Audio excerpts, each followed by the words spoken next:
Movie की शुरुआत में हम डैनियल को देखते हैं जो पुल से अपने बेटे एरिक की बॉल निकाल रहा था और फिर एरिक को दिखाया जाता है जो कि एक साइकेट्रिस्ट डॉक्टर से बातें कर रहा था क्योंकि कुछ टाइम से एरिक के पेरेंट्स को उसके बिहेवियर में काफी चेंजेस देखने को मिल रहे थे। यहाँ एरिक डॉक्टर को बताता है पिछले कई दिन से उसे कुछ अजीब सी आवाजें सुनाई दे रही हैं जो उसे पेंटिंग्स बनाने को बोलती हैं। ये सुनकर डॉक्टर काफी हैरान होती है पर फिर वो सोचती है शायद एरिक की फैमिली यहाँ नई जगह शिफ्ट हुई है, इसलिए एरिक खुद ही ये सब इमेजिन कर रहा है। और यही बात वो डैनियल और सैरा को भी बताती है। उनका बच्चा अकेला फील करने की वजह से सब कुछ इमेजिन कर रहा है जो कि कुछ दिन बाद ठीक हो जाएगा, लेकिन उसे अंदाजा नहीं था वो कितनी गलत है क्योंकि ऐसा कुछ बिल्कुल भी नहीं था। और फिर डॉक्टर अपनी कार से घर जाने लगती है तो बीच रास्ते उसे कार के रेडियो से कुछ अजीब सी आवाजें सुनाई देने लगती हैं। इसी बीच एरिक पर भी फोकस किया जाता है जो घर पर एक पेंटिंग बनाने में बिजी होता है और फिर वापस से डॉक्टर को दिखाया जाता है जिसके कान के अंदर एक मक्खी घुस जाती है जिससे उसकी आंखों से खून आना शुरू हो जाता है, जिससे वो अपनी कार का बैलेंस भी खो देती है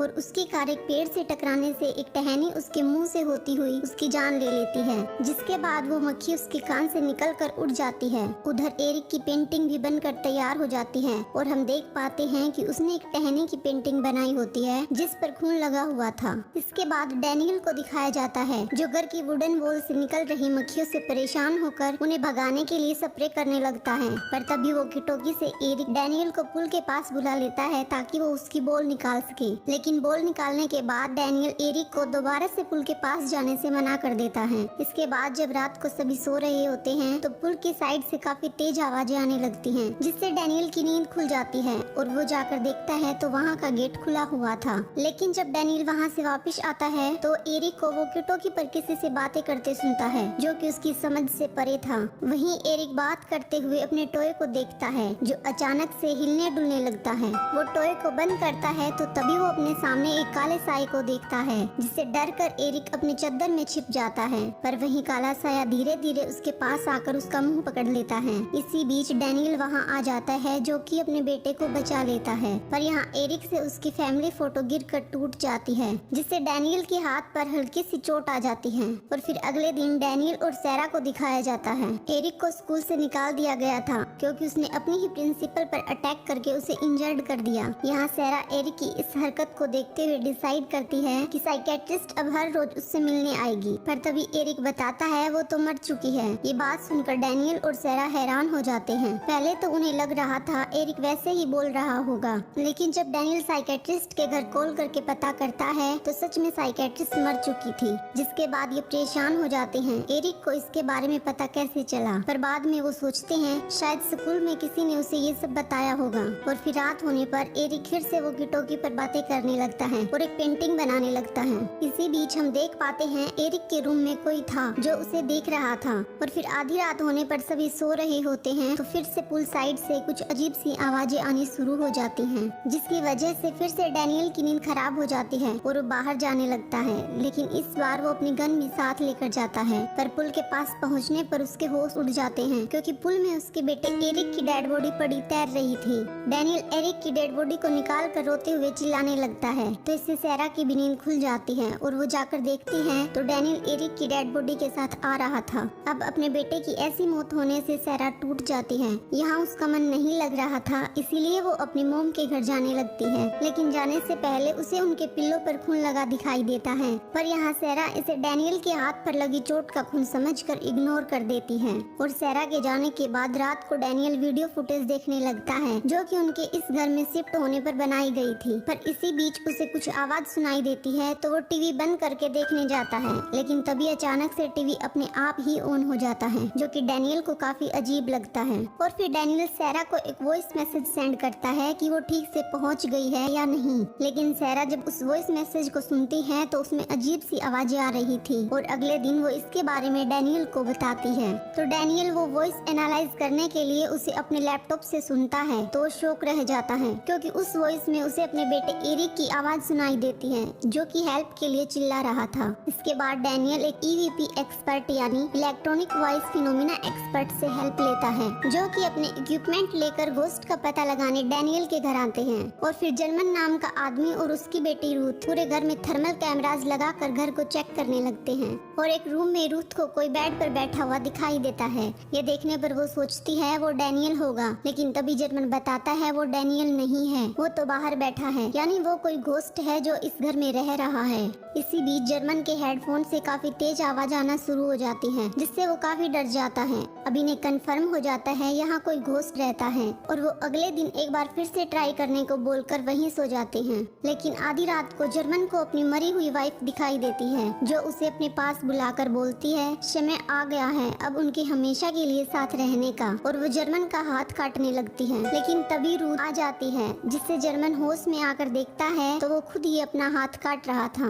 और फिर दूसरी तरफ सैरा के पास एक कॉल आता है, जिसमें एरिक उसे बताता है कि उसके डैड किन्हीं 2 लोगों को घर ले आए हैं सिर्फ उसे चोट पहुंचाने के लिए। ये सुनकर सैरा शॉक हो जाती है और वो एरिक से पूछती है इस वक्त वो कहाँ है, तो एरिक बताता है वो अपने बेड के नीचे छिपा हुआ है। इतना सुनकर अगले दिन ही सैरा वहाँ आने के लिए निकल जाती है। वहीं अगली सुबह रूथ डैनियल के घर के बाहर पेड़ पर काफी सारी बिल्लियों को लटकता देखती है और अब डैनियल उन्हें दफनाने के लिए गड्ढा खोदने लगता है। तो तभी सैरा आ जाती है, जो कि जर्मन और रूथ को बुलाने की वजह पूछती है। तो यहाँ डैनियल उसे सारी बात बता देता है। इसके बाद सैरा एरिक के रूम में जाकर देखती है तो एरिक वहीं बैठा मिलता है, लेकिन जब वो उसके पास जाने लगती है तो एरिक भागकर बेड के नीचे छिप जाता है। ये सब देखने पर सैरा बेड के नीचे देखने लगती है तो उसे बेड की दूसरी तरफ किसी के पैर दिखाई देते हैं, जो कि सड़े हुए लग रहे थे। और तभी सैरा बेड के ऊपर देखती है कि वो कौन है, पर ऊपर उसे कोई दिखाई नहीं देता। ये सब देखने पर वो काफी डर चुकी थी, इसीलिए उस रूम से बाहर भागने की सोचती है। पर तभी वो अपने पीछे एक लेडी को देखती है, जो तभी उसके मुंह को जोर से दबा देती है। वहीं जर्मन पता करके बताता है जिस जगह वो रह रहा है वहाँ काफी टाइम पहले विचेस को टॉर्चर करके मारा गया था। और पेड़ पर लटकने वाली बिल्लियाँ इस चीज पर फोकस करती हैं कि विचेस किसी की भी दखल अंदाजी पसंद नहीं करती हैं। ये लोग बातें कर ही रहे थे कि तभी सैरा फांसी लगाकर विंडो से कूद जाती है। और यहाँ पर हम सैरा के कान से ठीक वैसी ही मक्खी को निकलते हुए देख पाते हैं जैसे साइकेट्रिस्ट के कान से भी निकली थी।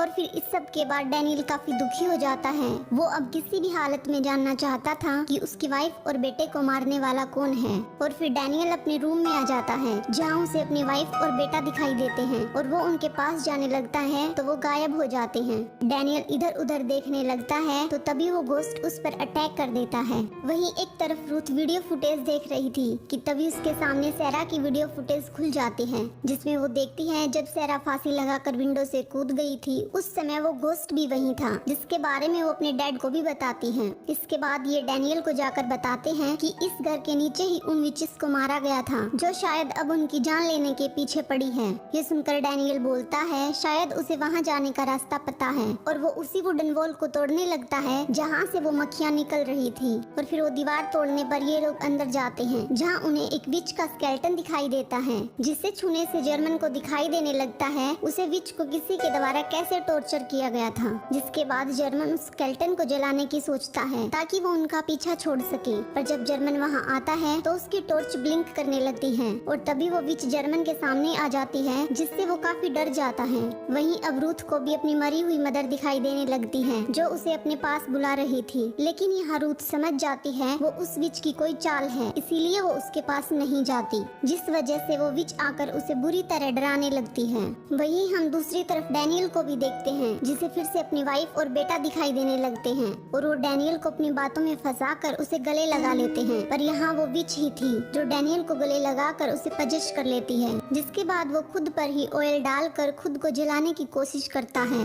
और फिर हम जर्मन को देखते हैं, जिसके पास विच द्वारा पजश उसकी बेटी रूथ आकर उसके पेट में चाकू घोंप देती है। लेकिन यहाँ जर्मन किसी तरह डैनियल की गन उठाकर विच के स्केलेटन में आग लगा देता है, जिससे वो जलने लगता है। तो रूथ और डैनियल भी अपने होश में आ जाते हैं, जिनके बाद उनके कान से वही मक्खी निकलकर उड़ जाती है। और फिर सब ठीक होने के बाद अगले दिन डैनियल अपने बेटे एरिक की पेंटिंग्स देखने लगता है, जिन्हें देखने से हमें पता चलता है यहाँ हाल ही में विच ने जितने भी मौतें करवाई हैं, एरिक ने उनकी पेंटिंग्स पहले से ही बना ली थी। और इन्हीं पेंटिंग्स से डैनियल को याद आता है जिस रात एरिक की मौत हुई थी, उस रात उस मक्खी ने उसे पजश कर लिया था, जिसके बाद उसने ही अपने बेटे को पुल में डुबोकर मार डाला था। और फिर वो अपने बेडरूम में जाकर लेट गया, जिसके बाद वो मक्खी उसके कान से निकलकर उड़ गई। इस वजह से उनके पिल्लों पर खून लगा था, जिसे सैरा ने डैनियल के हाथ का खून समझकर उसे इग्नोर कर दिया था। ये सब याद आने पर डैनियल खुद को गिल्टी समझकर पुल के पास जाकर गन से खुद को शूट करके मर जाता है, क्योंकि एरिक ने खुद की मौत के साथ अपने डैड डैनियल की मौत की भी पेंटिंग पहले से बनाई हुई थी और डैनियल की मौत भी बिल्कुल वैसे ही होती है। और यहाँ पर हम उस विच को भी देख पाते हैं जो डैनियल को मरते हुए देख रही थी, यानी वो अब भी खत्म नहीं हुई थी।